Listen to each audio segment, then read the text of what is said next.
Ex-governador do Espírito Santo é condenado por sonegação fiscal. José Inácio foi condenado a 4 anos e 8 meses de prisão. Eleitores de 5 municípios voltaram às urnas para escolher novos prefeitos. As eleições suplementares foram realizadas porque os vencedores em 2016 foram cassados pela Justiça Eleitoral.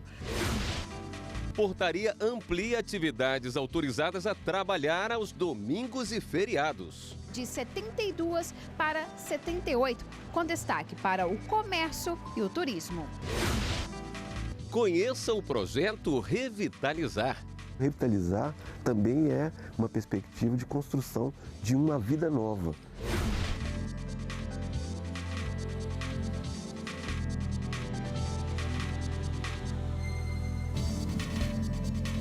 Olá, boa noite. O ex-governador do Espírito Santo, José Inácio Ferreira, foi condenado a mais 4 anos de prisão, mais multa de R$ 76 mil por sonegação fiscal. De acordo com uma denúncia feita pelo Ministério Público Federal, ele deixou de declarar mais de R$ 2 milhões. Uma investigação feita pela Receita Federal mostrou que em 1998, o ex-governador do Espírito Santo, José Inácio, depositou mais de R$ 2 milhões e 846 mil reais na conta pessoal sem comprovar a origem. Além disso, o político, que na época era senador, não apresentou valor na declaração anual de bens. A Receita Federal entregou o caso ao MPF, que entrou com uma ação na Justiça contra o ex-governador por sonegação de impostos. José Inácio foi condenado a 4 anos e 8 meses de prisão, além do pagamento de multa no valor de mais de R$ 76 mil. O Tribunal Regional Federal em Brasília entendeu que mudança do local de teste físico e demora na realização da prova prejudica candidatos em concurso. No caso analisado pela 5ª turma do Tribunal Regional Federal da Primeira Região, os candidatos alegaram que, após a aprovação na primeira etapa do concurso para o cargo de delegado da Polícia Federal, realizaram as provas de capacidade física em local diverso do informado no instrumento convocatório, violando o edital. A mudança, segundo eles, prejudicou o grupo. O teste de corrida teria sido realizado sob o sol intenso da tarde na cidade de Teresina, Piauí. No dia, fazia 40 graus. Os candidatos acabaram eliminados e afirmaram que a realização da prova em condições tão adversas violou o princípio da isonomia, visto que os concorrentes dos outros estados não foram submetidos a tais situações. O TRF1 entendeu pertinente a alegação e destacou que, de fato, não havia qualquer informação no edital de que parte do teste seria feito em outro lugar. O colegiado, então, assegurou aos candidatos a participação nas demais fases do concurso. Eleitores de 5 municípios voltaram às urnas neste domingo para escolher novos prefeitos e vices em eleições suplementares. Em Minas Gerais, eleitores de Aguanil, Eloy Mendes e Nova Porteirinha foram às urnas. No município de Aguanil, Márcio, do PP, foi eleito com mais de 53% dos votos válidos. Já em Eloy Mendes, Paulo Roberto, do PV, foi o escolhido por 54% dos eleitores. Ainda em Minas Gerais, a cidade de Nova Porteirinha elegeu Joélia, do MDB, com pouco mais de 50% dos votos. Em Rondônia, o município de Candeias do Jamari elegeu Lucivaldo Fabrício, do Partido Democracia Cristã, com quase 40% dos votos válidos. E na cidade de Palmares do Sul, no Rio Grande do Sul, Maurício Muniz, do MDB, foi eleito por 46,5% do eleitorado. As eleições suplementares foram realizadas porque os vencedores em 2016 foram cassados pela Justiça Eleitoral. Os novos prefeitos e vices têm mandato até o final de 2020. O município de Mato Grosso deve disponibilizar vaga para uma criança em creche pública. A decisão é da 2ª turma do Superior Tribunal de Justiça. Mais de 2.300.000 crianças estão matriculadas em creches públicas em todo o país. Esse acesso à educação é um direito de todo cidadão, está previsto em lei. Mas nem sempre isso acontece. Em muitas cidades do país, faltam vagas na rede pública. É o exemplo de um caso que aconteceu no município de Primavera do Leste, no Mato Grosso. Uma moradora entrou na justiça para conseguir matricular a filha em creche próxima à casa dela, porque o município alegava que não havia vaga. Em primeira instância, o pedido de matrícula foi aceito, mas o Tribunal de Justiça de Mato Grosso mudou a decisão, alegando que, apesar de ser obrigação do município adotar todas as providências para o acesso das crianças ao ensino, nesse caso, não seria possível fazer a inscrição porque as creches estavam lotadas e ainda existia lista de espera. A mãe da menina recorreu ao STJ. O ministro Herman Benjamin, relator do recurso, entendeu que o pedido de matrícula deveria ser concedido tendo como amparo a Lei de Diretrizes e Bases da Educação, o Estatuto da Criança e do Adolescente e a Constituição Federal, que impõem que o Estado ofereça às crianças de até 6 anos de idade atendimento público educacional em creches e pré-escolas. O magistrado ressaltou que a jurisprudência do STJ é pacífica quanto à prioridade absoluta que se deve dar à educação da criança.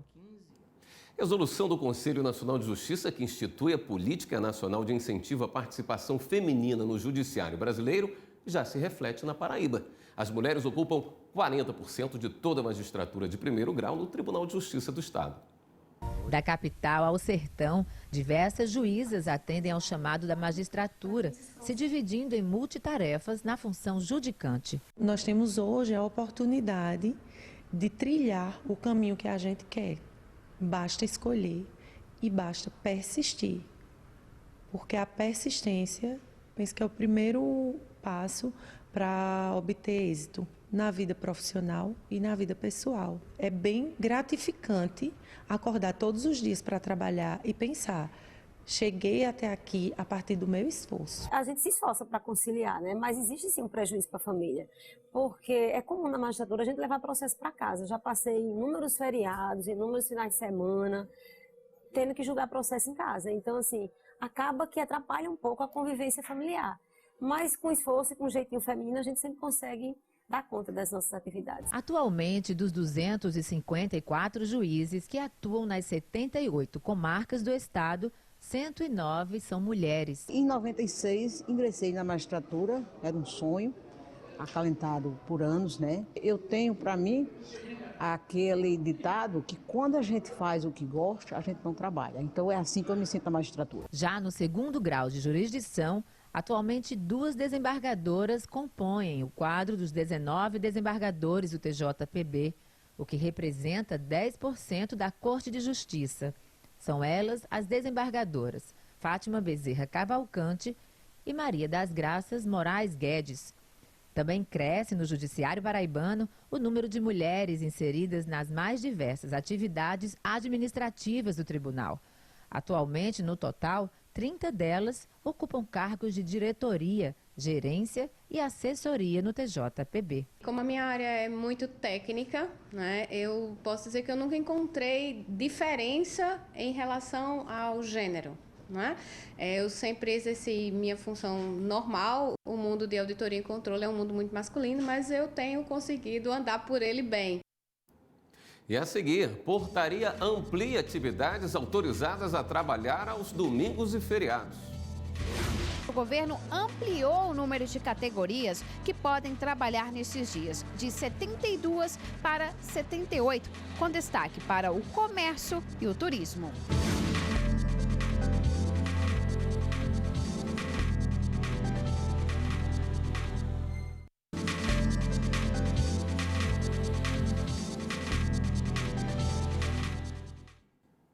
O TRF da Primeira Região, em Brasília, negou a efetivação em cargo público de uma trabalhadora contratada por tempo determinado.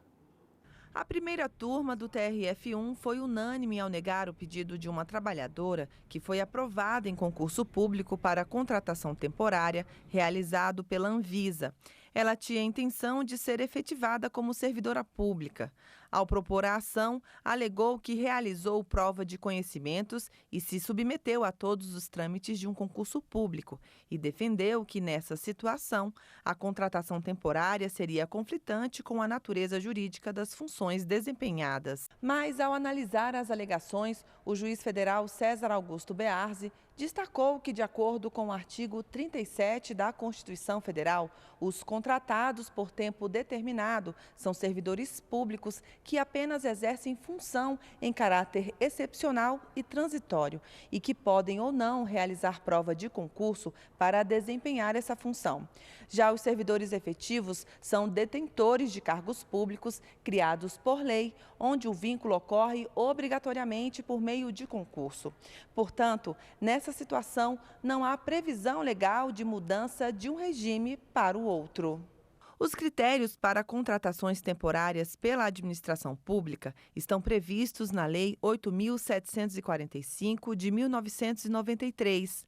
A norma especifica que, para atender à necessidade temporária de excepcional interesse público, os órgãos da administração federal direta, as autarquias e as fundações públicas poderão efetuar contratações de pessoal por tempo determinado nas condições e prazos previstos nesta lei. A legislação lista casos como assistência a situações de calamidade pública, assistência a emergências em saúde pública, realização de recenseamento e outras pesquisas de natureza estatística efetuados pelo IBGE, admissão de professor substituto e professor visitante e diversas atividades com finalidades específicas. Pela lei, fica claro que as contratações serão feitas por tempo determinado. Por entender que, para participar da seleção, o candidato precisa estar ciente dessas previsões legais, a primeira turma concluiu que a autora assumiu a função de prestação de serviços técnicos cientes da impossibilidade jurídica de ser contratada de forma definitiva. Uma portaria do Ministério da Economia aumentou de 72 para 78 o número de setores autorizados a escalar funcionários para trabalhar aos domingos e feriados. A ideia do governo é gerar empregos com a medida. Mas você sabe quais as regras para esse tipo de demanda dos empregadores? Veja na reportagem de Carla Lucena. Esse é o primeiro emprego de Cidiene. Todo mês, ela trabalha 2 domingos diferentes e folga durante a semana. Já nos feriados, ela ganha a mais pelas horas trabalhadas. A gente, quando vem trabalhar, principalmente em shopping, já sabe que a rotina é um pouco puxada, é bem extensa. Mas quando você trabalha no domingo, essa parte de você já tirar na próxima semana uma folga, já é uma coisa que já dá aquela mais aliviada para você continuar seguindo a semana. Rotina semelhante dessa promotora de vendas. Bom, porque no dia que a gente precisar, a gente vai poder usar a folga que a gente trabalhou. A regra na legislação trabalhista é que o trabalho aos domingos e feriados não é permitido. No caso do comércio, a previsão de atividades nesses dias fazia parte de um acordo entre lojistas e vendedores. Mas, recentemente, o governo ampliou o número de categorias que podem trabalhar nesses dias, de 72 para 78, com destaque para o comércio e o turismo. Mesmo com a ampliação, é preciso que as empresas não desrespeitem o previsto em lei, sob pena de sofrer punições, entre elas o pagamento de multas. A empresa pode ser punida tanto via administrativa, que é pela Superintendência Regional do Trabalho, como também pode sofrer ações civil pública do Ministério Público do Trabalho e o trabalhador também pode correr atrás dos seus direitos na Justiça do Trabalho. No Distrito Federal, o sindicato que representa os lojistas acredita que as mudanças vão impactar na economia e na geração de empregos. Para muitos no varejo, o domingo e o feriado e o sábado são os 3 melhores dias, onde a pessoa realmente Brasília, nós temos aí uma quantidade de funcionários públicos, então eles acabam saindo nesses dias. E o domingo hoje é um dos melhores dias de venda, que vem segurando bastante essas lojas abertas, por isso que querem abrir. Para o Sindicato dos Trabalhadores no Comércio do DF, a portaria é inconstitucional. Por isso, o sindicato vai lutar para manter essa previsão como ilegal nas convenções coletivas de trabalho. E a seguir, conheça o projeto Revitalizar. Quem vê o Luiz Henrique tão dedicado ao trabalho, nem imagina que tempos atrás ele trilhou o caminho das drogas. Fui condenado e aí comecei a pagar o serviço. O Revitalizar está aberto apenas a sentenciados que cometeram delitos de menor potencial ofensivo.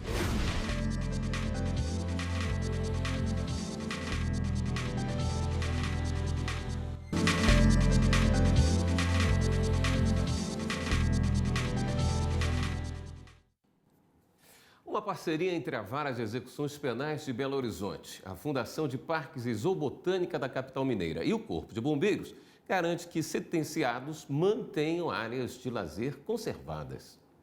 Quem vê o Luiz Henrique tão dedicado ao trabalho, nem imagina que tempos atrás ele trilhou o caminho das drogas. Fui pego, preso, aí saiu mandado de prisão, me pegaram, fui condenado e aí comecei a pagar o serviço. Hoje ele acerta as contas com a Justiça cuidando do Parque Municipal de Belo Horizonte. É integrante do projeto Revitalizar, que começou no TJMG. Numa dessas oportunidades que a gente sai pelas ruas e pensa nas praças, e a gente vê por vezes as praças com necessidade de se melhorar, as praças que estão precisando de cuidar dos jardins, não é? A gente imaginou, quem sabe a Prefeitura Municipal de Belo Horizonte não gostaria de revitalizar esses ambientes. Ideia prontamente abraçada pela Prefeitura e pela ONG Avise, que realiza trabalhos socioeducativos e de desenvolvimento humano. Quando a gente encontrou o Tribunal de Justiça, que teve essa ideia do projeto Revitalizar, de formar as pessoas, de oferecer uma formação para as pessoas, oferecer um aprendizado diferente, que elas pudessem utilizar desse aprendizado para contribuir para a sociedade, e a Prefeitura também à disposição com os espaços, com os parques e com a necessidade de atuar com os parques, a gente viu que ia ser uma parceria que tinha tudo para dar certo e que vem caminhando muito bem. A seleção depende de 2 critérios: idade inferior a 60 anos e boas condições de locomoção, já que os parques são grandes e podem demandar caminhadas mais extensas. O projeto é desenvolvido em 5 parques. Aqui no Parque das Mangabeiras, no Parque Lagoa do Nado, em Venda Nova, no Parque Ecológico da Pampulha, no Jacques Cousteau, na região oeste, e também no Parque Municipal, no centro. Os participantes precisam estar com a carteira de vacinação atualizada.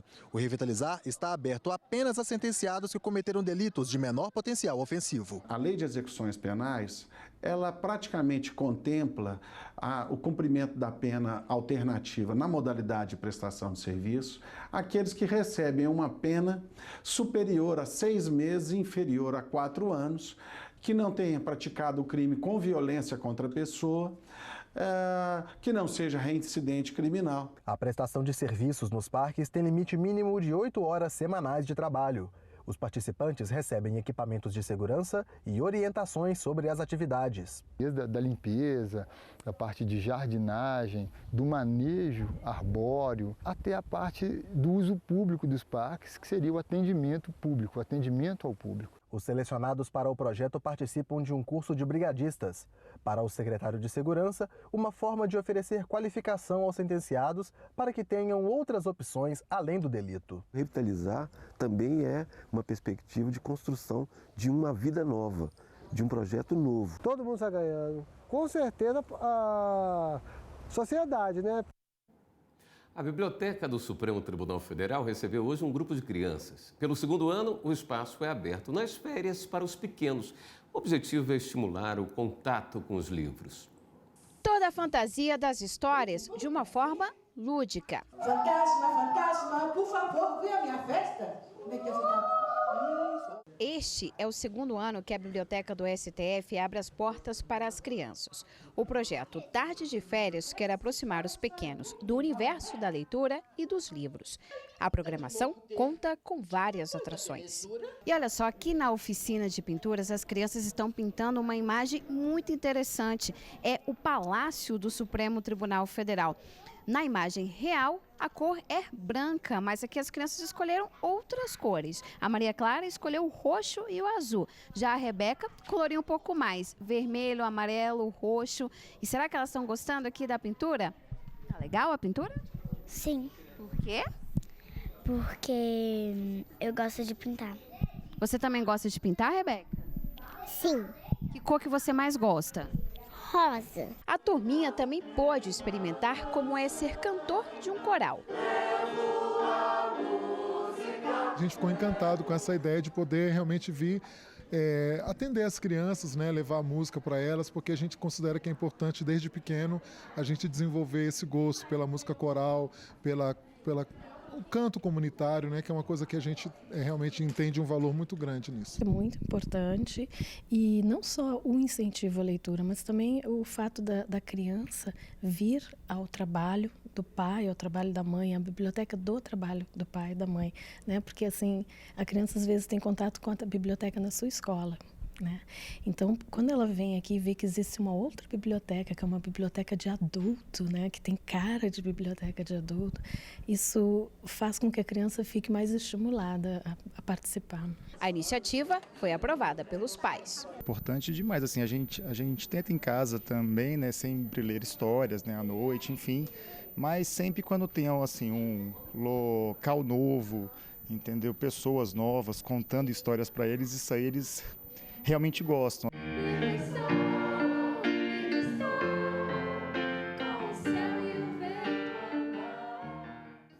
Agora vamos dar um giro na rede para saber das últimas notícias.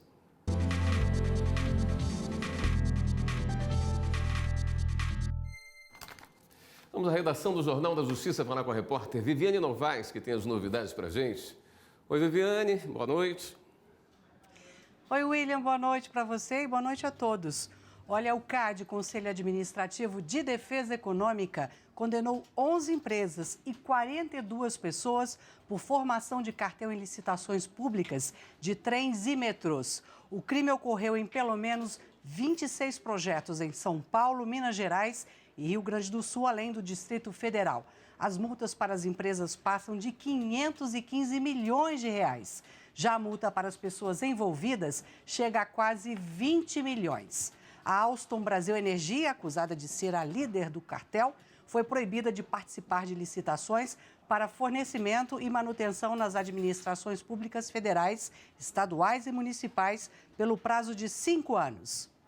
O Tribunal de Justiça da Paraíba condenou o governo do estado a pagar uma indenização por dano moral a uma família por causa de um acidente de trânsito. O caso ocorreu há 12 anos na estrada do aterro sanitário do Distrito Industrial de João Pessoa. A vítima estava numa carroça de burro e foi atropelada por um caminhão da empresa Limpe Forte. Depois do acidente, o condutor contraiu tétano e morreu. A indenização, no valor de R$ 180 mil, deve ser paga a 6 pessoas da família do carroceiro. Bem, e para fechar o giro, olha essa. A Justiça de Itajaí, em Santa Catarina, decidiu a guarda compartilhada de um gato. Isso mesmo, um gato. O bichano, chamado Mingau, era disputado por um casal que adotou o animal ainda filhote. Depois da separação, a mulher ficou com o animal e impediu as visitas do ex, o que gerou a ação judicial.